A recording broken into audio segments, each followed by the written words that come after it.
Hello दोस्तों, कैसे हो आप। तो ये है आपका सुपर पेपर 3। 3 नंबर का सुपर पेपर है सामाजिक अध्ययन का। एसएसटी का 60 क्वेश्चन आपके एग्जाम में कुल आएंगे। उसी तरह से 12 यूनिट से हमने 60 बहुत ही बेहतरीन प्रश्न बनाए हैं आपके लिए। और ये जो सुपर पेपर की प्लेलिस्ट है ना, रीट एसएसटी की, ये अलग से बना दी गई है यूट्यूब पे। इससे पहले कि अगर आपने नहीं देखे हैं तो एक एक प्रश्न आपको याद होना चाहिए।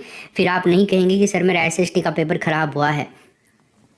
फिर तो आप 55 प्लस करके ही आओगे, ये गारंटी है। 20 सुपर पेपर कर लेना और 30 पेपर वो। तो चलिए शुरू करते हैं अपन। पहला प्रश्न है हमारा, टाइम खराब नहीं करेंगे हम। क्वेश्चन नंबर 1, निम्न में से किस सैंधव स्थल से अग्निकुंड के साक्ष्य मिले हैं। बता दीजिए वो कौन सा सैंधव स्थल है जिसे अग्निकुंड के साक्ष्य मिले हैं। हड़प्पा, मोहनजोदड़ो, लोथल और कालीबंगा। दोस्तों यहाँ पर हमारा आंसर आएगा क्या, कालीबंगा। कालीबंगा इस क्वेश्चन का सही उत्तर है। सैंधव स्थल कालीबंगा से अग्निकुंड के साक्ष्य पाए गए हैं। ये जो स्थल है ना, राजस्थान के अंदर गंगानगर जिले के अंदर, अगर हम बात करें हनुमानगढ़, गंगानगर जिले के आसपास में ही है ये। घग्गर नदी का जो क्षेत्र है ना, वहाँ पे आपको मिल जाएगा हनुमानगढ़ के अंदर। और 1952 में अमलानंद घोष ने इसकी खोज करी थी। 61-62 के अंदर 1961-62 में इसका उत्खनन करवाया था बीके थापर और बीवी लाल ने। यहाँ से हड़प्पा से पहले का टाइम जो पूर्व हड़प्पा कहलाता है, हड़प्पा के बाद का टाइम जो उत्तर हड़प्पा कहलाता है, इस काल के अवशेष भी पाए जाते हैं। तो इसमें डी ऑप्शन हो जाएगा। क्वेश्चन नंबर 2 देखिए, भरत लोगों का एक समूह था जिसका उल्लेख ऋग्वेद में मिलता है। ये कहाँ रहते थे, बताओ तो जरा, कहाँ रहते थे। दक्षिणी भारत, उत्तरी भारत, पश्चिमी भारत या उत्तर पश्चिमी भारत। देखो यहाँ पे हमारा आंसर होगा डी ऑप्शन, उत्तर पश्चिमी भारत। 1500 ईसा पूर्व के टाइम की बात है, लगभग 1500 ईसा पूर्व में भारत में कई अलग अलग कबीले थे, उनका आगमन हुआ था जिन्हें आर्य कहा गया था। और इन्हीं कबीलों में से भरत कबीला भी था, जो सरस्वती और यमुना नदी के बीच का जो दोआब क्षेत्र है ना, यानी कि उत्तर पश्चिम भारत क्षेत्र, वहाँ पे बस गया था। और भरत कबीले का राजा था जिसका नाम था सुदास। प्रश्न संख्या नंबर 3 देखिए, ऋग्वेद की रचना कहाँ हुई थी। दक्षिण भारत में, पंजाब में, मध्य भारत में या सप्त सैंधव प्रदेश के अंदर। ऋग्वेद की रचना बताइए। शायद ये प्रश्न आपने पहली बार देखा हो।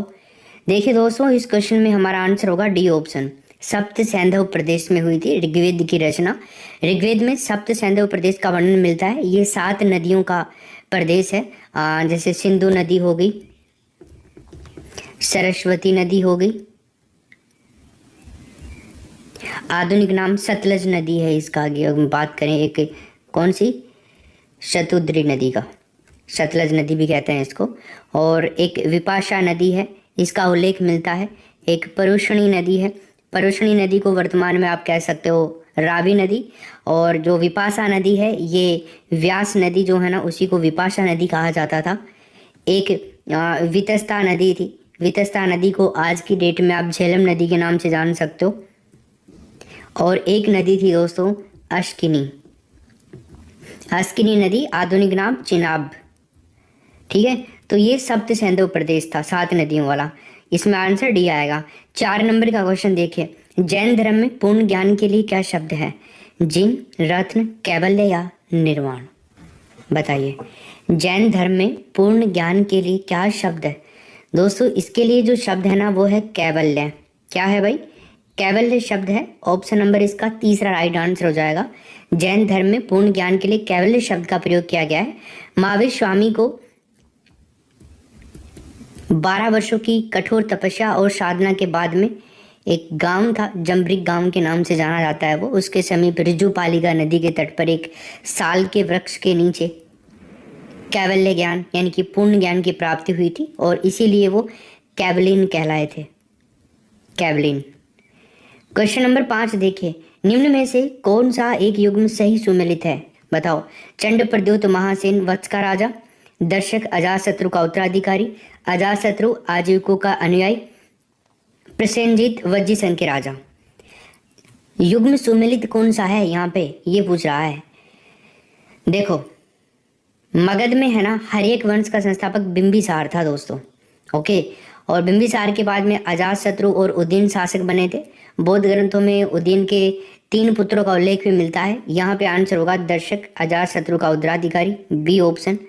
क्वेश्चन नंबर देखिए 6। सुदर्शन झील का निर्माण किस शासक के काल में हुआ था? अशोक, चंद्रगुप्त, समुद्रगुप्त और बिंदुसार। सुदर्शन झील, तो मेरे दोस्तों यहाँ पर हमारा जो आंसर होगा ना वो होगा चंद्रगुप्त। क्या हो जाएगा? चंद्रगुप्त हमारा सही उत्तर होगा। सुदर्शन झील का निर्माण किस शासक के काल में हुआ था? चंद्रगुप्त के टाइम में हुआ था।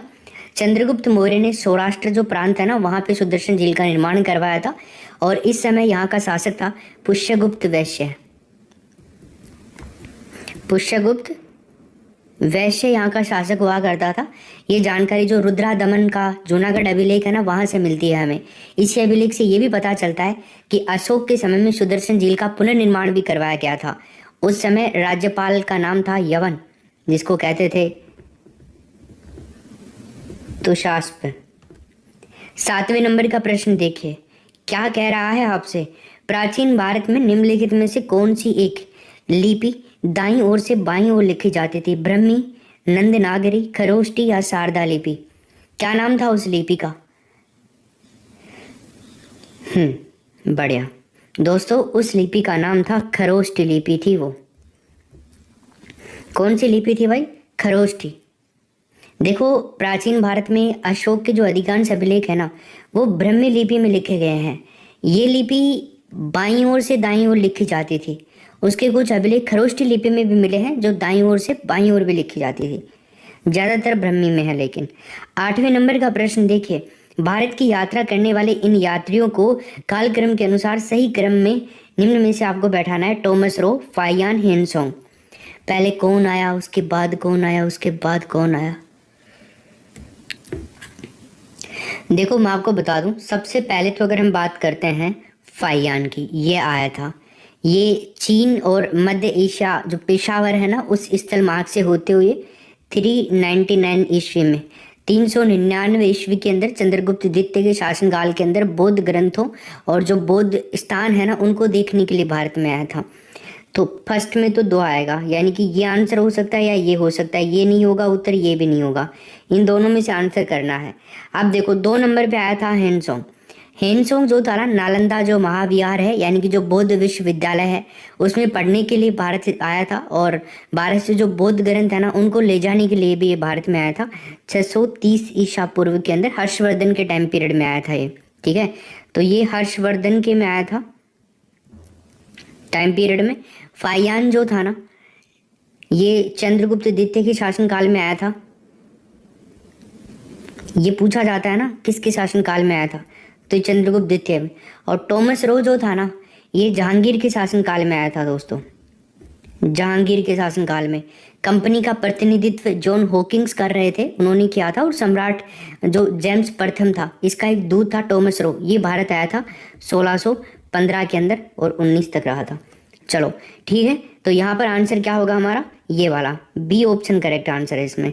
9 नंबर का क्वेश्चन देखिए, जेजाक भुक्ति प्राचीन नाम था किसका? बघेलखंड का, बुंदेलखंड का, मालवा का या विदर्भ का? बताइए क्या आंसर होगा इसमें। देखिए दोस्तों यहाँ पर हमारा आंसर होगा बी ऑप्शन, बुंदेलखंड का है। जेजाक भुक्ति बुंदेलखंड का प्राचीन नाम था। पूर्व मध्य में ये चंदेल राजाओं ने शासन किया था। यहाँ पे महोबा उनकी राजधानी हुआ करती थी।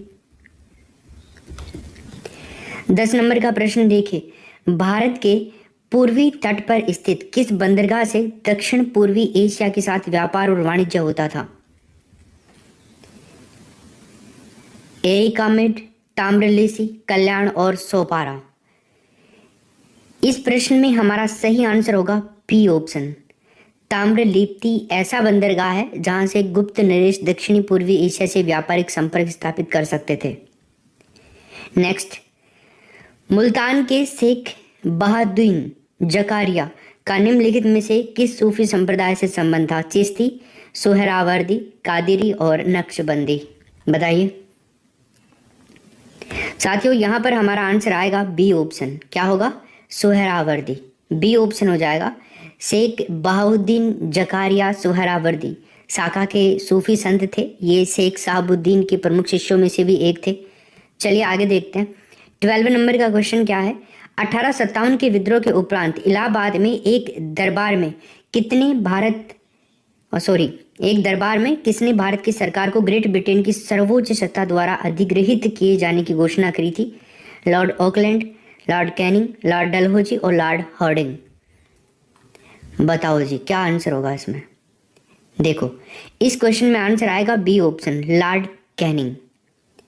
1857 का जो विद्रोह हुआ था, 1857 की जो क्रांति हुई थी, इसका ये विद्रोह असफल रहा था, लेकिन इसके तात्कालिक और दूरगामी परिणाम बहुत ही ज़्यादा महत्वपूर्ण सिद्ध हुए थे। इस विद्रोह के बाद में मुगल साम्राज्य सदा सदा के लिए समाप्त हो गया था और महारानी विक्टोरिया ने कंपनी का शासन अपने हाथ में ले लिया था। कैनिंग जो था ना, लॉर्ड कैनिंग, इसने 1 नवंबर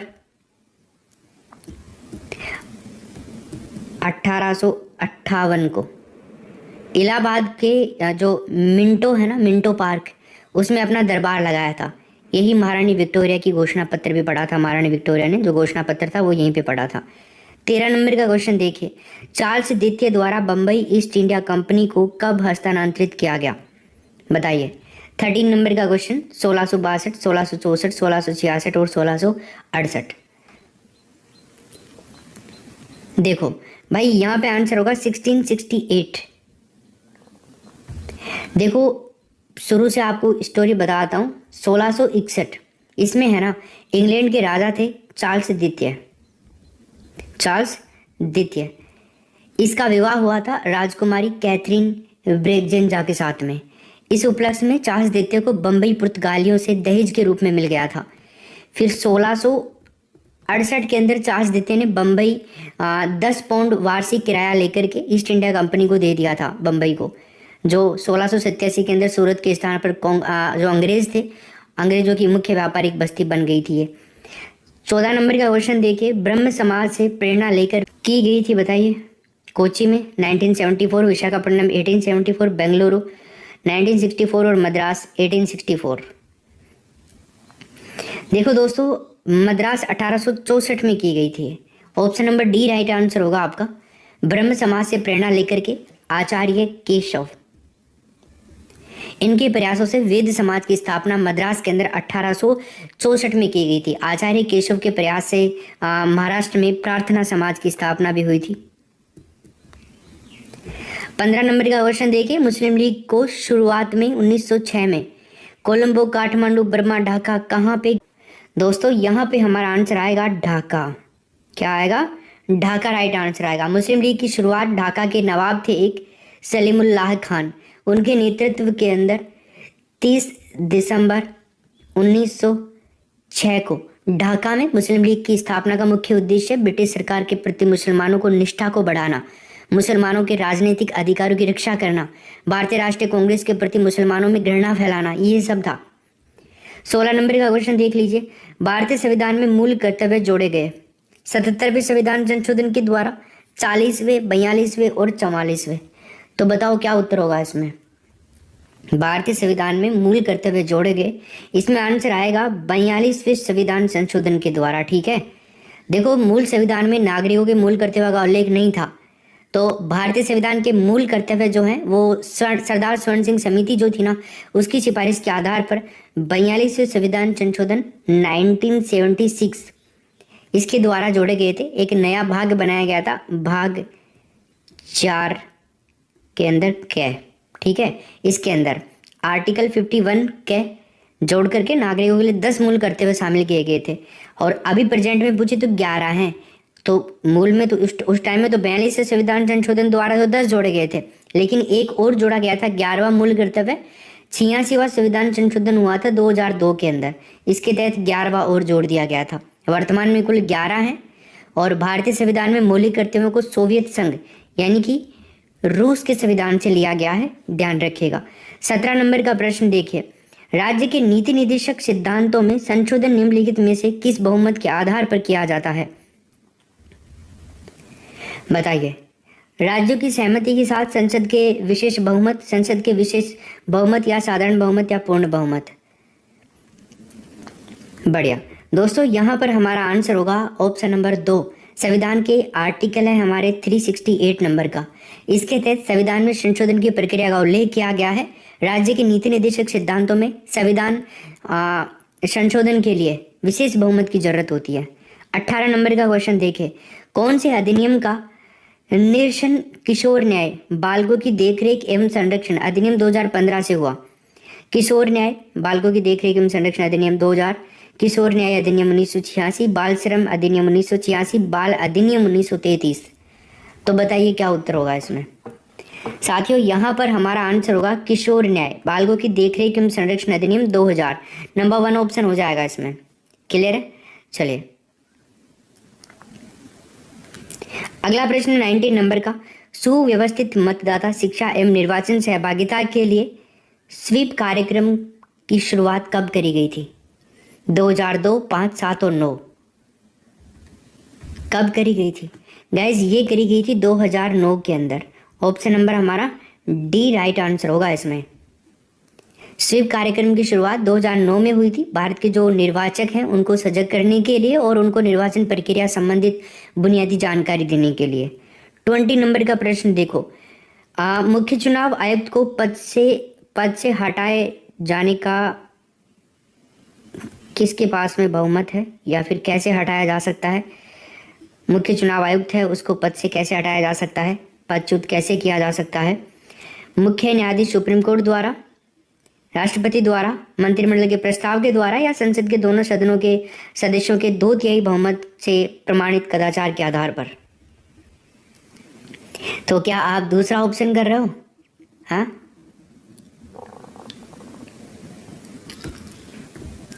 इसमें होगा लंबी लाइन, डी ऑप्शन। ठीक है ना? चलो क्वेश्चन नंबर देखिए 21।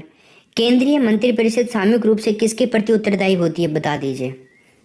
केंद्रीय जो मंत्रिपरिषद होती है सामूहिक रूप से किसके प्रति उत्तरदायी होती है? बहुत ही अच्छा प्रश्न है, इंपॉर्टेंट क्वेश्चन भी है, कई बार आ चुका है एग्जाम में। ये होती है लोकसभा के प्रति।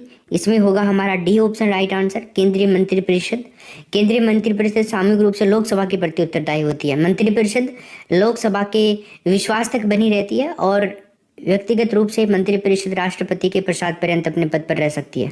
22 नंबर का क्वेश्चन देखिए, उच्चतम न्यायालय को निम्नलिखित में से कौन सा प्रावधान संविधान का व्याख्याकार बताता है? विधिक साक्षात्कार, लोक अदालत, न्यायिक पुनरावलोकन या जनहित याचिका। देखो इस प्रश्न में हमारा तीसरा ऑप्शन राइट आंसर होगा, न्यायिक पुनरावलोकन। देखो संविधान में संघात्मक शासन व्यवस्था अपनाने के बावजूद भारत में अमेरिका की तरह ही न्यायपालिका की दोहरी प्रणाली नहीं अपनाई गई है। पूरे भारतीय राज्य क्षेत्र में के लिए एकल नागरिकता का प्रावधान ही है। आधुनिक समय में बात करें हम तो न्यायिक पुनरावलोकन का प्रारंभ संयुक्त राज्य अमेरिका में हुआ था और न्यायिक पुनरावलोकन को न्यायपालिका की ऐसी शक्ति के रूप में समझा जा सकता है जिसके द्वारा वो व्यवस्थापिका और कार्यपालिका द्वारा किए गए कार्यों की जो संवैधानिक और वैधता होती है उनका परीक्षण कर सकती है न्यायपालिका। ठीक है, चलो उच्चतम न्यायालय और उच्च न्यायालयों को ये अधिकार भी देती है। उच्चतम न्यायालय को 228 नंबर के आर्टिकल के तहत और उच्च न्यायालय को 132 नंबर के आर्टिकल के तहत संविधान की व्याख्या करने की शक्ति प्रदान है। बताओ द्विसदनात्मक विधानमंडल। देखो राजस्थान, मध्य प्रदेश, पश्चिम बंगाल, पंजाब, गुजरात, तमिलनाडु, आंध्र प्रदेश, कर्नाटक।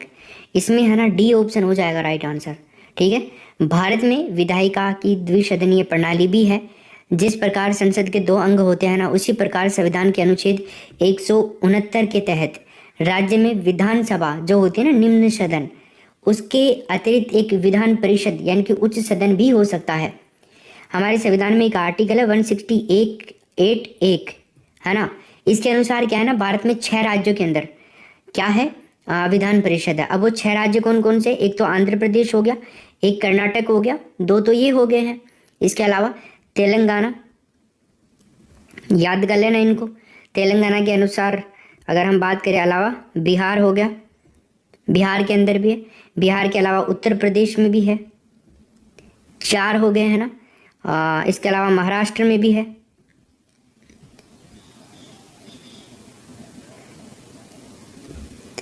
तो इस तरह से ये होते हैं आपके 6 राज्य जिनके अंदर विधान परिषद है। राजस्थान राज्य में विधान परिषद नहीं है, ध्यान रखिएगा। हमारे संविधान में एक और आर्टिकल है 171 नंबर का। इसके तहत क्या है ना, किसी भी राज्य की विधान परिषद में राज्य विधानसभा की कुल संख्या के 1/3 से अधिक और 40 से कम सदस्य नहीं होंगे। ठीक है, चलो क्वेश्चन नंबर देखिए 24। बलवंत राय मेहता समिति का संबंध बता दीजिए आप किससे है। बलवंत राय मेहता समिति का संबंध दोस्तों ये है स्थानीय स्वशासन से। ठीक है, बलवंत राय मेहता समिति बोले तो 1957 आपके दिमाग में आ जाना चाहिए। ठीक है, बलवंत राय मेहता की अध्यक्षता के अंदर 1957 में एक समिति का गठन किया गया था, जिसने अपनी रिपोर्ट 1958 के अंदर पेश करी थी। ओके, इस समिति ने लोकतांत्रिक विकेंद्रीकरण के आधार पर त्रिस्तरीय पंचायती राज व्यवस्था की सिफारिश करी थी और इस समिति का संबंध स्थानीय स्वशासन से है, ये आपको ध्यान होना चाहिए। लॉर्ड रिपन का नाम तो तुमने सबने सुना होगा, लॉर्ड रिपन। इनको है ना स्थानीय स्वशासन का जनक कहा जाता है भाई, ये प्रश्न भी आ सकता है। बलवंत राय मेहता को पंचायती राज का जनक कहा जाता है और लॉर्ड रिपन को क्या कहा जाता है, स्थानीय स्वशासन का जनक। ये दो फैक्ट भी याद रखने हैं आपको। 25 नंबर का क्वेश्चन देखिए, 73वां भारतीय संविधान संशोधन संबंधित है किससे। 73वां जो कॉन्स्टिट्यूशनल अमेंडमेंट है किससे संबंधित है, केंद्र राज्य संबंध से, सर्वोच्च न्यायालय की शक्तियों से, निर्वाचन आयोग की शक्तियों से या पंचायती राज प्रणाली से। 73वां संविधान संशोधन अधिनियम ये हुआ तो था 1993 के अंदर। ठीक है, तो इसमें क्या है ना, इसके अंतर्गत 11वीं अनुसूची को जोड़ा गया था दोस्तों, शेड्यूल नंबर 11।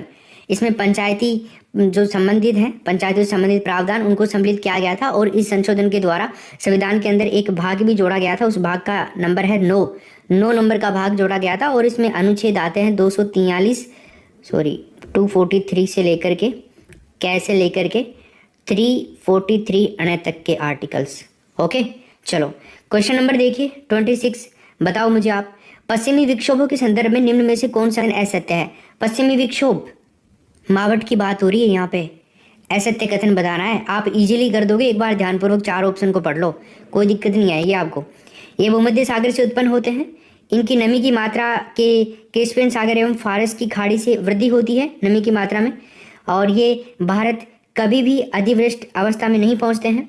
इन विक्षोभों को भारत में लाने में जेट स्ट्रीम की भूमिका महत्वपूर्ण होती है। असत्य कथन पूछ रहा है। देखो मैं आपको एक बार क्लियर कर देता हूँ सब कुछ चीजें।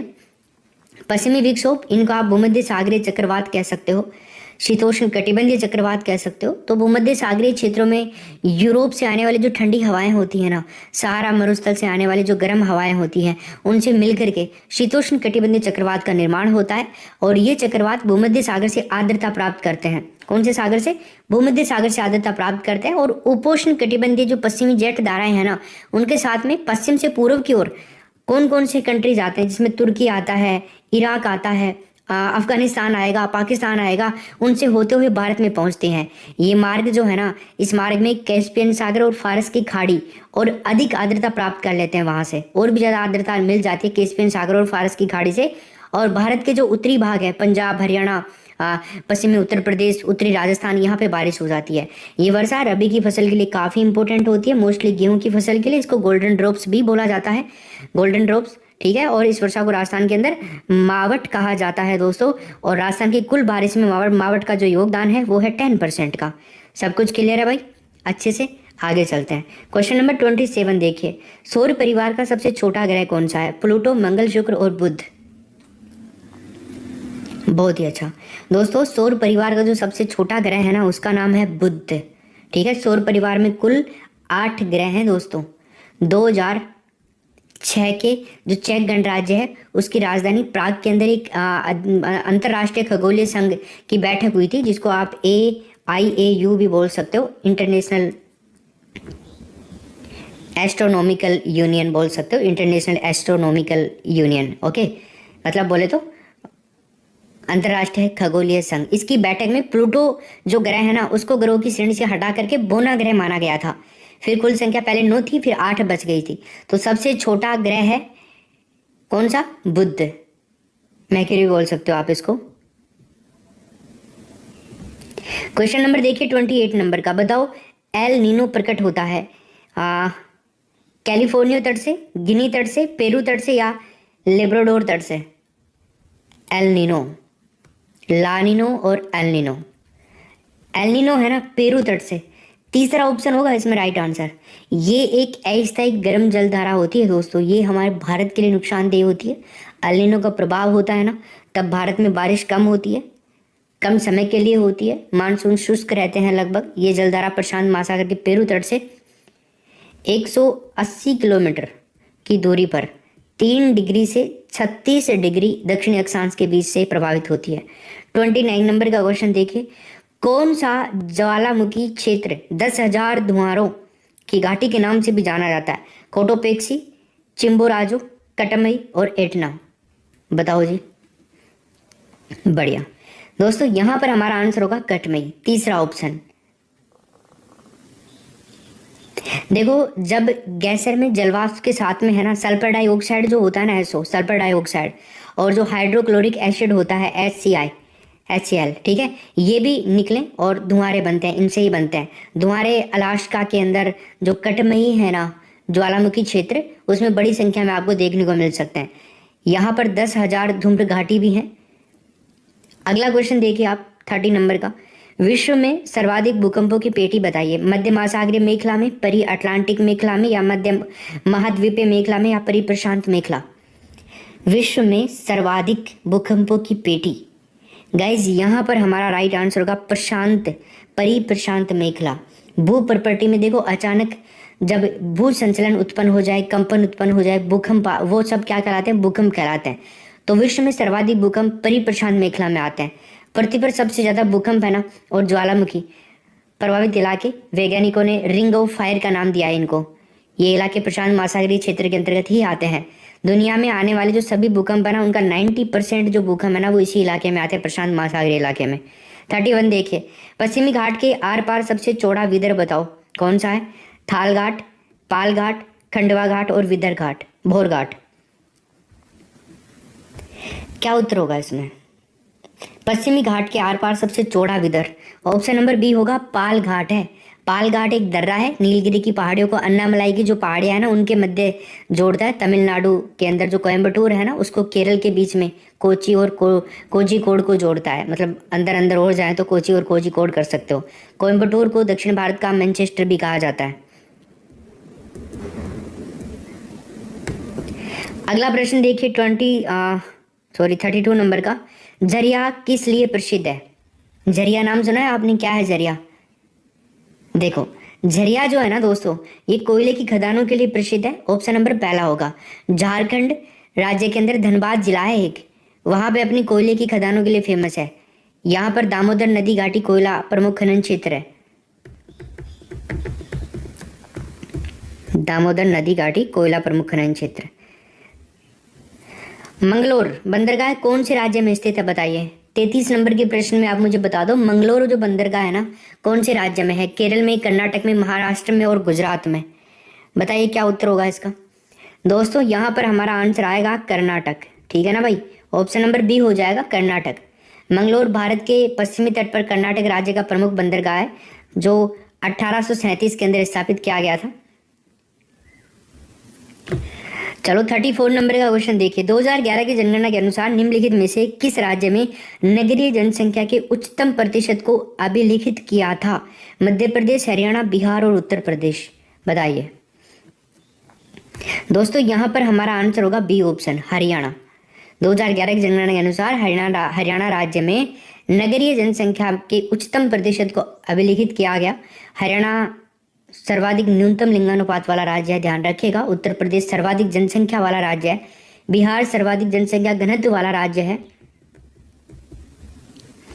सर्वाधिक जनसंख्या घनत्व बिहार में सर्वाधिक जनसंख्या वाला राज्य ये है। न्यूनतम लिंगानुपात वाला राज्य है हरियाणा है, ध्यान रखना। अगला प्रश्न देखिए 35 नंबर का, निम्नलिखित में से कौन आयुष्मान भारत प्रधानमंत्री जन आरोग्य योजना के क्रियान्वयन हेतु उत्तरदायी है?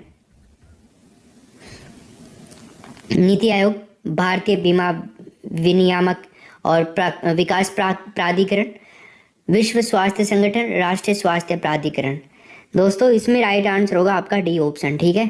आयुष्मान भारत के तहत दूसरा घटक जन आरोग्य योजना है, जिसे लोग प्रधान हैं 2018 के अंदर माननीय श्री प्रधानमंत्री जो है अपने नरेंद्र मोदी, उनके द्वारा झारखंड के अंदर शुरू किया गया था, रांची के अंदर।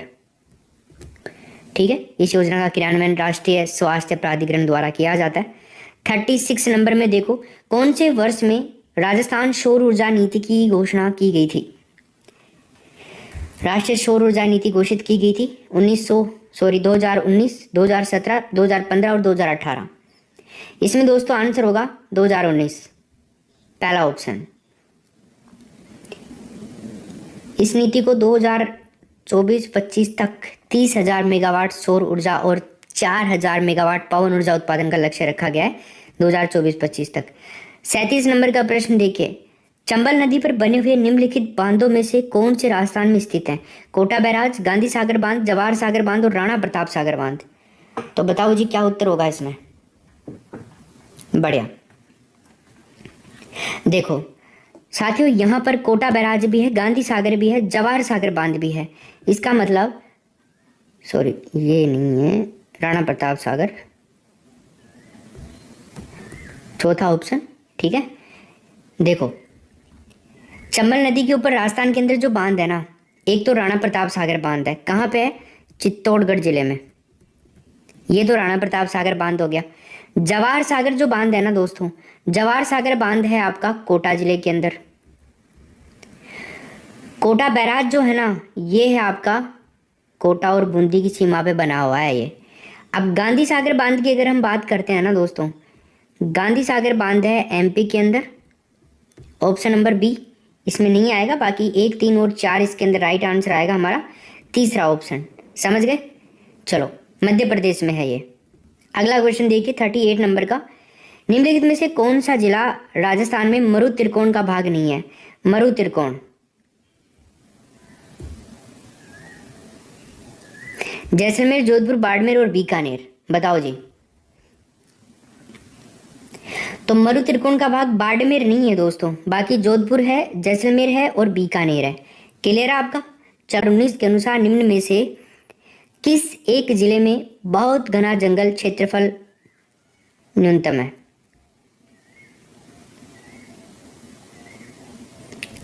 जयपुर, अलवर, जोधपुर और जैसलमेर। जंगल बहुत घना है लेकिन क्षेत्रफल न्यूनतम है, ऐसे पूछ रहा है इसमें।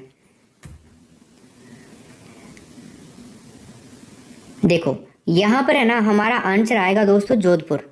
देखो भारतीय वन स्थिति रिपोर्ट 2019 है ना, इसके अनुसार सघन वन क्षेत्र से न्यूनतम क्षेत्रफल वाले 3 जो जिले हैं ना, उनके बारे में बता देता हूँ। 1 नंबर पे तो जोधपुर आता है, और जोधपुर का कितना है? 0.47% है। 2 नंबर पर आता है दोस्तों चूरू, चूरू का कितना है? 0.59% है। और 3 नंबर पर आता है दोस्तों कौन सा? नागौर। कौन सा आता है? नागौर। नागौर का कितना है? 0.83%। क्लियर है? चलो 39 हो गया। 40 नंबर का क्वेश्चन देखिए, आकल काष्ठ जीवाश्म पार्क राजस्थान के किस जिले में स्थित है? बताइए। आकल काष्ठ जीवाश्म पार्क राजस्थान के कौन से डिस्ट्रिक्ट में है? गाइस ये है जैसलमेर जिले में। ठीक है, ऑप्शन नंबर तीसरा होगा। इसका प्रमुख उद्देश्य है इस क्षेत्र की जो प्राकृतिक वनस्पति है, करोड़ों वर्षों से भूमि के गर्भ के अंदर दबे हुए जो जीवाश्म है उनका संरक्षण करना है, उनको संरक्षण प्रदान करना है। इसका जो विस्तार है लगभग 3162 किलोमीटर स्क्वायर के अंदर है क्षेत्रफल में। जैसलमेर, बाड़मेर जिलों के अंदर फैला हुआ है। चिंकारा, काला हिरण, गोडावन, चौसिंगा, ये सब यहाँ पे मिलेंगे। अगला प्रश्न देखिए 41, निम्न में से कौन से वंश की उत्पत्ति अग्निकुंड से नहीं हुई है? बताओ। प्रतिहार, परमार, चौहान और गुहिल। गाइस यहाँ पे आंसर आएगा डी ऑप्शन, गुहिल। अग्निकुंड से चंद्रबरदाई बताते हैं इसके बारे में कि इनकी उत्पत्ति हुई है। चालुक्य, चौहान, प्रतिहार, परमार, इन सब की। 42 देखो, 1857 में नशीराबाद में विद्रोह करने वाली बटालियन कौन सी थी? 30वीं Bengal native infantry, Merwara battalion, 15वीं बंगाल नेटिव इन्फेंट्री और बॉम्बे लॉन्सर्स। देखो इसमें आंसर आएगा 15वीं बंगाल नेटिव इन्फेंट्री। देखो क्रांति का जो आरंभ है ना राजस्थान के अंदर हुआ था 28 मई 1857 के अंदर नसीराबाद छावनी से। 15वीं जो नेटिव इन्फेंट्री थी, सैन्य टुकड़ी, उसने विद्रोह किया था। और 1857 की क्रांति के समय राजस्थान के अंदर है ना दोस्तों 6 सैनिक छावनियाँ थी, उनको आप कैसे याद कर सकते हो? ए नानी ब्याव देख, ए नानी ब्याव देख। ऐसे क्या होगा? एरिनपुरा, एरिनपुरा। ना से क्या होगा? नसीराबाद। नी से क्या होगा? नीमच। ब्याव से क्या होगा? ब्यावर। देव से क्या होगा? देवली। खे से क्या होगा? खैरवाड़ा। ये 6 सैनिक छावनियां थी दोस्तों, याद रखिएगा इनको। और 1857 की क्रांति के समय एजीजी कौन था? George Patrick Lawrence. AGG George Patrick Lawrence. ठीक है, अगला प्रश्न देखिए। जेंटलमैन एग्रीमेंट का संबंध रहा जयपुर रियासत, जोधपुर, झालावाड़ और मेवाड़। बताइए कौन सी रियासत है वो जिसका संबंध जेंटलमैन एग्रीमेंट से रहा था? दोस्तों यहाँ पर आंसर आएगा जयपुर रियासत, पहला ऑप्शन। राजस्थान के जो प्रथम प्रजामंडल था जयपुर प्रजामंडल, उसकी स्थापना हुई थी 1931 के अंदर कपूरचंद पाटनी के द्वारा। ठीक है, महाराजा मानसिंह द्वितीय जो थे ना, उनके विरुद्ध उत्तरदायी सरकार की स्थापना के लिए संघर्ष हुआ था। उस संघर्ष में 1942 वाला जो संघर्ष था ना, भारत छोड़ो आंदोलन, इसके समय मानसिंह द्वितीय का प्रधानमंत्री था मिर्जा इस्माइल, और हीरालाल शास्त्री के साथ में एक समझौता करते हुए उत्तरदायी सरकार की स्थापना के संबंध में जेंटलमैन एग्रीमेंट हुआ था। इसमें यह तय किया गया था कि जयपुर प्रजामंडल के जो नेता है ना, भारत छोड़ो आंदोलन में भाग नहीं लेंगे, लेकिन इसके विरुद्ध जो बाबा हरीश चंद्र थे उनके नेतृत्व में एक आज़ाद मोर्चा का गठन भी किया गया था। तो ध्यान रखिएगा इन चीज़ों का। किस किस के मध्य में हुआ था? ये मानसिंह द्वितीय का प्रधानमंत्री मिर्जा इस्माइल और हीरालाल शास्त्री के मध्य जेंटलमैन एग्रीमेंट हुआ था। ठीक है, अगला देखिए 44 नंबर का क्वेश्चन। 4 नंबर का क्वेश्चन क्या आंसर हो जाएगा इसमें? महाराजा हनुमंत सिंह, नंबर 1 ऑप्शन। ठीक है, राजस्थान का एकीकरण 7 चरणों में पूरा हुआ था। 1 नवंबर 1956 को पूरा हुआ, और इनके अंदर अगर अपन बात करें अलवर, भरतपुर, धौलपुर, डूंगरपुर, टोंक, जोधपुर, ये रियासतें थी ना, ये राजस्थान में नहीं मिलना चाहती थी, इनको तो मिलाया गया है जबरदस्ती, ऐसे थोड़ी मिले। राजस्थान में लोक नायक के नाम से किन्हें जाना जाता है? लोक नायक के नाम से मोहनलाल सुखाड़िया, हीरालाल शास्त्री, जय नारायण व्यास या हरिदेव जोशी। साथियों यहाँ पर आंसर होगा जय Narayan Vyas. Option number 3 correct answer हो जाएगा। जय नारायण व्यास को शेर ए राजस्थान और लोक नायक की जन उपाधि से भी इनको विभूषित किया गया। राजस्थान में प्रमुख स्वतंत्रता सेनानी, समाज सुधारक, काफी नामों से इनको जाना जाता है। इनका जन्म जोधपुर के अंदर हुआ था।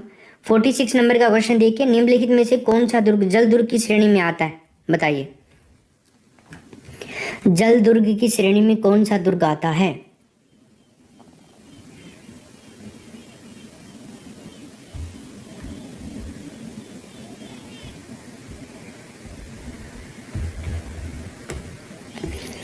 गागरोनी होगा पहला option right answer.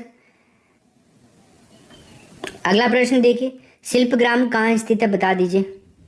Shilpgram Sirohi, Udaipur, Jaipur और सीकर। तो दोस्तों यहाँ पे हमारा आंसर आएगा Udaipur, B option correct answer हो जाएगा। राजस्थान में शिल्पग्राम जो है ना वो उदयपुर में है।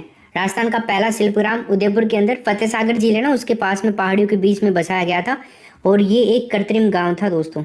कौन सा गाँव था? कृत्रिम गांव था। याद रखेगा, शिल्पग्राम के निर्माण का उद्देश्य लोगों को एक दूसरे की कला संस्कृति से परिचित करवाना है। 48 नंबर का प्रश्न आपके सामने है, तो बताओ जरा क्या उत्तर होगा। प्रसिद्ध राजस्थानी गीत जो है ना, धरती दोहरारी, किसके द्वारा लिखा गया था? कन्हैयालाल सेठिया, प्रकाश चंद देवल, भगवती लाल व्यास और विजयदान देथा। बताइए। धरती दोहरारी, देखो भाई यहाँ पर आंसर आएगा पहला ऑप्शन, कन्हैयालाल सेठिया। राजस्थानी के भीष्म पितामह भी इनको कहा जाता है। राजस्थानी भाषा के काफ़ी फेमस कवि रहे हैं ये। एक कविता है लील टांस, ये कविता भी इन्होंने ही लिखी थी, याद रखिएगा, काफ़ी महत्वपूर्ण है। क्वेश्चन नंबर 49 देखिए। लोक देवता गोगा जी की जन्मस्थली बताइए कहाँ है? धद्रेवा, रामदेवरा, खरनाल और गोगा मेड़ी। लोक देवता गोगा जी की जन्म स्थली दोस्तों ये है ददरेवा के अंदर, पहला ऑप्शन होगा। गोगा जी का नाम राजस्थान के जो पंच पीर हैं उनके अंदर बड़ी श्रद्धा से लिया जाता है। इनके पिता का नाम था जेवर, जेवर जी। इनकी माता का नाम था दोस्तों बाछल, ठीक है, जेवर और बाछल। इनके गुरु का नाम अगर आपसे पूछे तो गोरखनाथ बता देना, गुरु का नाम गोरखनाथ था। और इनका जन्म ददरेवा शीर्ष मेड़ी जो बोला जाता है ना, गोगा जी की स्मृति में गोगा मेड़ी हनुमानगढ़ में है, राजस्थान में।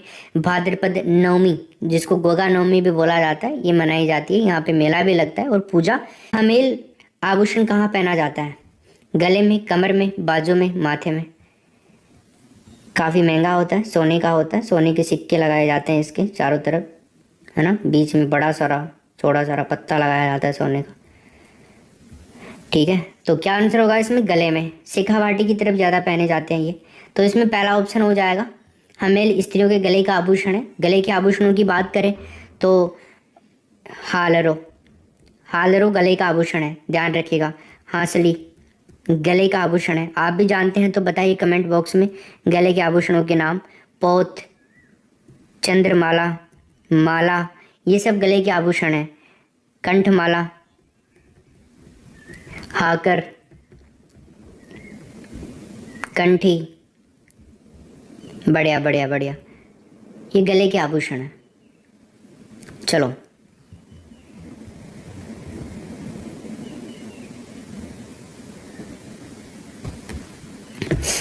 फिफ्टी 51 नंबर का क्वेश्चन देखिए। उच्च प्राथमिक स्तर पर कौन सा विषय सामाजिक अध्ययन में सम्मिलित नहीं है? उच्च प्राथमिक स्तर पर बता रहा है। राजनीति शास्त्र, दर्शन शास्त्र, इतिहास और भूगोल। उच्च प्राथमिक स्तर पर दोस्तों दर्शन शास्त्र नहीं है, बी ऑप्शन होगा इसमें। हाँ, उच्च प्राथमिक स्तर पर राजनीति शास्त्र, इतिहास, भूगोल, अर्थशास्त्र, इन विषयों को सम्मिलित किया जाता है। 52 नंबर का क्वेश्चन देखिए। निम्नलिखित में से कौन सामाजिक अध्ययन के पाठ्यक्रम के निर्माण का आधार नहीं है? बताइए। मनोवैज्ञानिक आधार, दार्शनिक आधार, समाज शास्त्रीय आधार या धार्मिक आधार? तो गाइज यहाँ पर हमारा आंसर होगा धार्मिक आधार, ऑप्शन नंबर डी हो जाएगा इसमें, ठीक है। 53 नंबर का क्वेश्चन देखिए। भूगोल शिक्षण की उपयुक्त विधि बताइए। इसका नाम है भ्रमण विधि, डी ऑप्शन।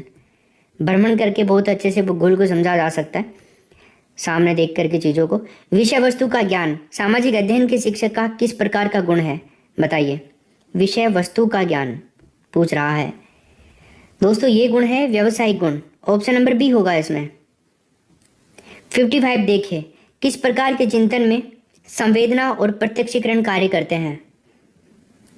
प्रत्यक्षात्मक, कल्पनात्मक, अनिर्देशित और प्रत्यात्मक। तो गाइज यहाँ पर आंसर होगा पहला ऑप्शन, प्रत्यक्षात्मक चिंतन, ठीक है। 56 नंबर का क्वेश्चन देखिए। सामाजिक अध्ययन के अंतर्गत भूगोल शिक्षण से संबंधित विविध प्रकार की मिट्टियों के नमूने रखे जाते हैं। भूगोल कक्षा में, भूगोल संग्रहालय में, भूगोल प्रयोगशाला में और भूगोल पुस्तकालय में। गाइज यहाँ पर आंसर होगा भूगोल संग्रहालय में, बी ऑप्शन करेक्ट आंसर हो जाएगा हमारा इसका, ठीक है। अगला क्वेश्चन देखिए 57 नंबर का। सूचना संप्रेषण तकनीकी में सम्मिलित है। सूचना संप्रेषण तकनीकी में सम्मिलित है। ऑनलाइन सीखना, वेब आधारित सीखना, एडुसेट के माध्यम से सीखना या उपरोक्त सभी?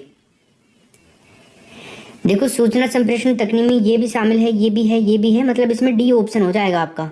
देखो आधुनिक सूचना और संप्रेषण तकनीकी अलग अलग हार्डवेयर और सॉफ्ट प्रणालियों का एक संमिश्रण माना जाता है। इसमें video camera, personal computer, notebook, application software, LED, local area network, है ना, एलईडी जिसको बोलते हैं लोकल एरिया नेटवर्क, ठीक है। और इसके अलावा जो मेट्रोपोलियन है, area network, MAN, wide area network, वैन, email, internet, world wide, WWW, e learning, m learning, video conferencing और बहुत सारे हैं, ये सभी हैं। 58 में देखो, प्रायोजना एक सौदेश्य क्रिया है जिसे मन लगाकर सामाजिक वातावरण में किया जाए। उपरोक्त कथन बताइए किसका है? पार्कर, किलपैट्रिक, प्लेटो और रूसो। दोस्तों यहाँ पर हमारा आंसर आएगा बी ऑप्शन, ठीक है। अगला क्वेश्चन देखिए 59 नंबर का। सीखने के प्रतिपल के संबंध में कौन सा कथन सत्य है? ध्यानपूर्वक पढ़ो इनको और फिर आप आंसर बताना। बहुत सबका सही हो जाएगा ये, तो कह भी लगाओगे ना तो भी आपका सबका सही जाएगा। सीखने से हुए व्यवहार परिवर्तनों को जब महसूस किया जाता है वो आकलित किए जाते हैं तो ये सीखने के प्रतिफल कहलाते हैं। सीखने के प्रतिफल प्रक्रिया आधारित होते हैं। सीखने के प्रतिफल वे दक्षताएं हैं जिन्हें शिक्षार्थी द्वारा निरंतर विकसित और संवर्धित किया जाना है। तो इसमें ना डी ऑप्शन हो जाएगा, उपरोक्त सभी। ठीक है भाई, चलो आगे देखते हैं। 59 हो गया। 60 नंबर का क्वेश्चन देखिए, किस आयोग ने वस्तुनिष्ठ प्रकार की परीक्षा और आंतरिक आकलन के उपयोग पर बल दिया है? बताओ। Indian education commission, Kothari commission, Mudaliar commission और राधाकृष्णन कमीशन। देखो दोस्तों, यहां पर हमारा आंसर होगा मुदालियर कमीशन, तीसरा ऑप्शन। आप रिवीजन भी करते हो कि नहीं चीजों का?